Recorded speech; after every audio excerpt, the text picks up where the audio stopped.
Hi everybody! Today I'm going to introduce you to the JavaScript programming language. JavaScript has a lot of uses, but we're really going to focus on how we can use JavaScript to add interactivity to your web design pages. So while I'm assuming that you're new to programming, there is an expectation that you know HTML5 and CSS. If you don't, you're really going to want to go back and review those two areas because everything we do with JavaScript in this class is based on web programming. So let's get started. If you've done HTML, if you've done CSS, you haven't necessarily done what we call real programming, at least not what us computer scientists call real programming. Instead, we're going to be talking in JavaScript about really definite data manipulation. And in order to do that, there are a few things you need to learn how to do. The first is you want to learn how to store variables. You're going to want to learn how to set decision points. You're going to be looping and writing functions. You're also going to be really getting in depth with how you can get data from the browser.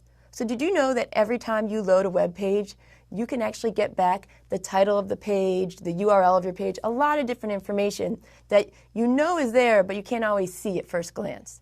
The other thing we can do, which is really where it gets a little bit more exciting, is that we can manipulate the DOM that the browsers use to create web pages. So the DOM is that document object model. It's what builds up a web page. If you're a little fuzzy, it's been a little while, don't worry. We're going to review the DOM in a future lecture.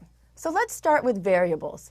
In computer science, we use variables in order to store information. Your program isn't going to be very exciting if you ask somebody their name and then you can't actually use that name later on. So you're going to find out how to get information from the user and then store it so you can use it later. We're also going to add decision points. Things are much more interesting when they don't do the same thing every single time. So we're going to write a little bit of code that can help the program decide, in some cases I want to do this, and in other cases I want to do that. We call this decision points. We can also do looping. Looping is really powerful. As your programs get bigger, there are certain things you'll want to do over and over again. But you really don't want to write code over and over and over again. So in computer science, we use something called looping to control the program and say, see that little bit of code over there? We want to do that 5 times or 10 times. Or we want to keep doing it until the human does what we want them to do. Otherwise, you sometimes have to decide at runtime how many times you want to run some code. So if you know that you want someone to do something 5 times, you can be very specific about it. Programming gives you so much flexibility in how you want your code to run. Next, in this course, we're going to talk about functions. Functions are a way for you to reuse your code multiple times, but you only have to write it once. The other really great things about functions is that other people can write code and you can use it. And you don't even need to know how it works. All you need to know is, what did you call your function? Great, I want to use that. Finally, we're going to talk about manipulating the DOM in this class.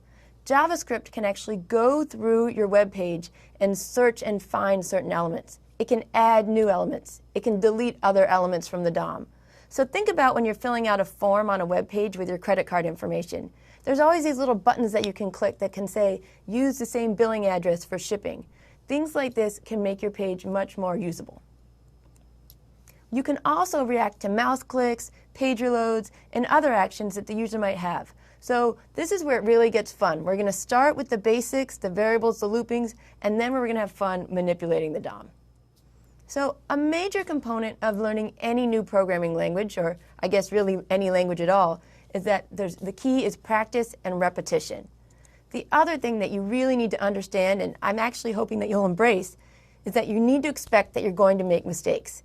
If you aren't making mistakes constantly, you aren't really learning in this class. So join us. We're going to do a lot of fun stuff, but I promise I'm going to go slow, explain what I'm doing step by step, so that you can come along with me and start adding some interactivity to your pages with JavaScript.